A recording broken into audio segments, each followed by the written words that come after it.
This week at the Chateau, we wanted to give you more knowledge about Chateau de la Ferté and the village that it's located in. Unfortunately, we really don't know much about the chateau, and I've tried so hard to do some research on it, but there really just isn't much out there. All we know that it was built in 1854, and it was built by a family called Bourlouveau, I think it's pronounced. And before that we purchased it, it had been empty for 20 years. One thing we do have, however, is some photographs that were taken from quite some time ago. It's sad to see that the previous owner chopped down the trees that were surrounding the chateau. However, we're hoping over time that we'll be able to return it to its full glory. You can also see that in front of the chateau there used to be a small building. We're not entirely sure what this would have been, so if anyone knows, that would be amazing if you could let us know. Unfortunately, it's no longer there. Whether that was due to it falling down or if the previous owner removed it, we're not quite sure.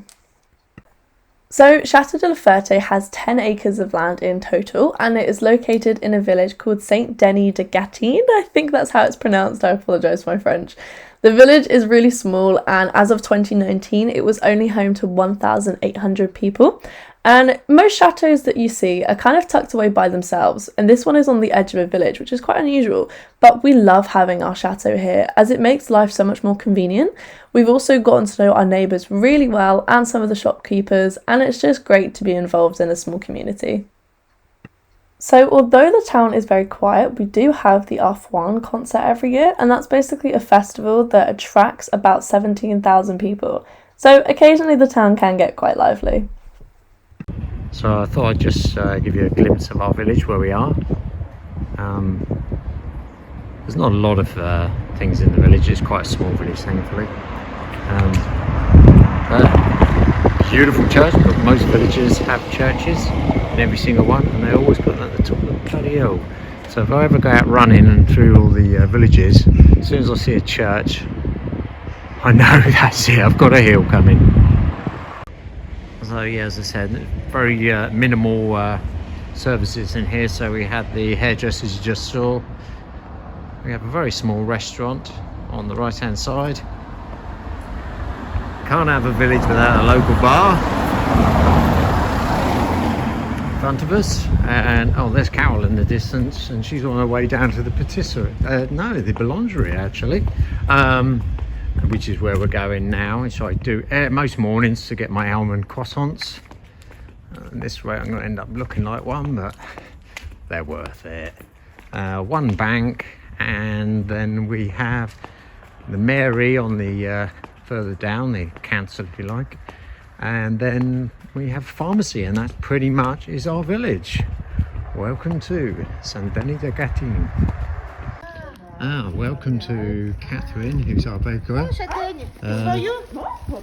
So we thought we'd record where I come every day. She does my French. Votre sur YouTube.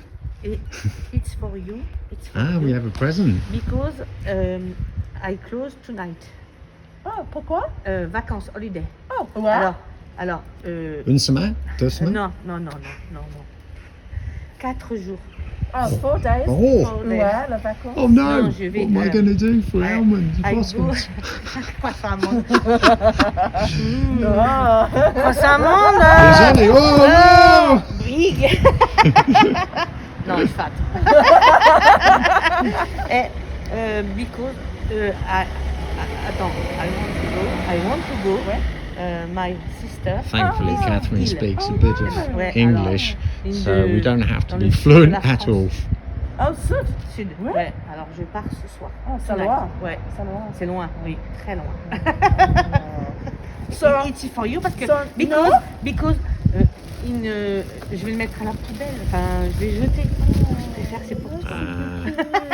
My free gift to keep me going. For you. I'm going to pan round to this bakery, which is amazing. It would be normally full of, to me, they're like luxuries, but she's just saying she's going on holiday for 4 days, so I'm afraid I'm only going to get what's in the box.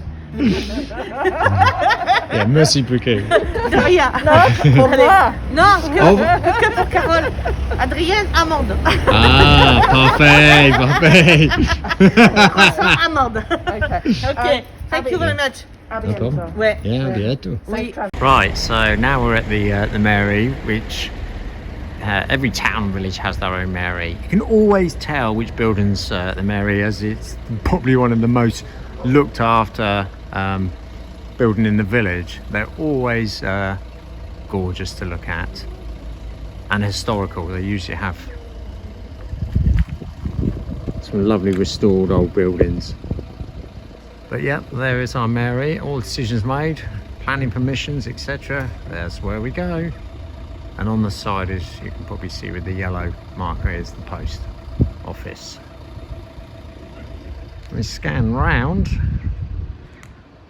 and then really this is the last part of the village. Just behind down there, we'll walk down there in a minute, is the pond, seating area. Well, this is our local pond, if you like, but this is where we all, if you want to meet up,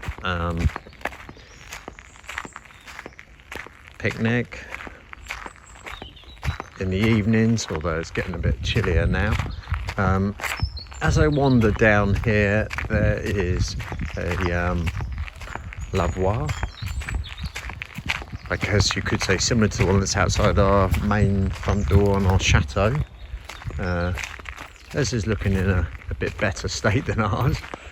I haven't really done anything with it actually, which is surprising. It's just stayed as is. But maybe this is what we should be doing with ours eventually. Right, as I come back to the pond, I will wander over to the other side and show you the little hut that's over there and what it is. As I mentioned earlier, this little hut that's in our village, great idea. This is basically a swap shop, so you can come down here with your anything that you obviously don't need in the house. As you can see, people have done this, and whether it's clothes, bicycle helmets, as you'll see in there, games. Quite often we've come down here and grabbed stuff for our grandson and then brought them back again later when he's gone. But yeah, so you just stuff that you're never going to use, pop back in here rather than doing what we do, the car boot sales. If you see something you like, take it. But what a great idea. So I thought you'd bring you to another place that we quite often come down to, which is, well, I'm pretty sure it's the fishing lake or pond. It's just down the road from our chateau. And as you can see, there's people out there actually now having their dinner and having a spot of fishing, ready for the dinner tonight, I guess. Where this is, just up here, you'll see there's like a communal, I think they call it a potage, which is just there, which everyone seems to contribute from the village. So I'll just pan round, give you an idea of the area. It's well looked after, and when the sun's out, we can come and have our barbecue or picnics, etc. And also you'll be able to see just here the recycling bins, which they really are into. So everything's separated. A good idea. So we have to come down there once a week. Right, so I've just come up to the communal garden, if you like, which is actually really well looked after. I haven't actually been here before till when Alf and Val came over. Alf went out on one of his walks and came across here. Sort of tucked away in the corner a bit, really. But if I scroll around, everyone seems to have their own flower beds, all marked up. What's in there? Although I'm sure most people know exactly what they are, no matter what language they're in. And I'll just try and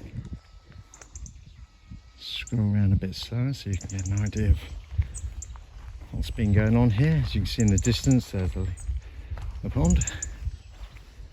But again, a really cool added touch to the village. Nice to see. Perhaps I can persuade someone to come and do the same thing on the land in the chateau. So it's me having to look after the gardens. But yeah, there we have it. So we hope that you enjoyed having more of an insight into the chateau and the village that we're in. Unfortunately, as I said, we don't have too many facts, but if you happen to stumble across any, please feel free to send them to us, as we find it so interesting. But if you enjoyed this video, make sure you leave a like and subscribe, and we will see you in the next video.